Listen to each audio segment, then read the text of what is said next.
How's it going, everyone? Doing a little adventure today over in Butte. Behind me you can see it's about 24 miles to Devil's Throat. Been there a few times. Dilsey hasn't been there, so this is going to be a first for her, and I'm going to try out the drone, see what kind of video I get.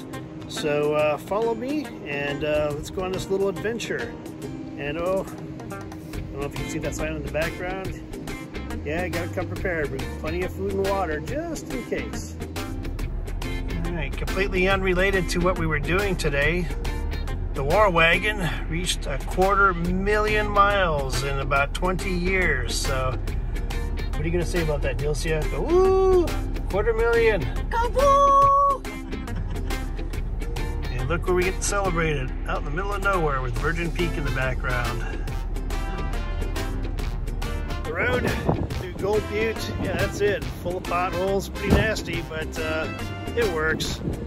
But the reason I stopped here is I'll rotate around very slowly here.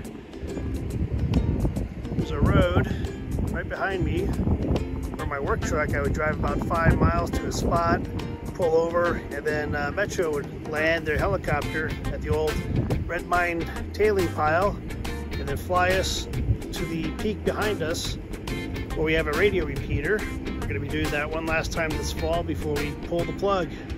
And there's the road we're going to be continuing on for another 18 miles or so. And so here we go.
Alright, this portion of the video is brought to you by Brat Cat.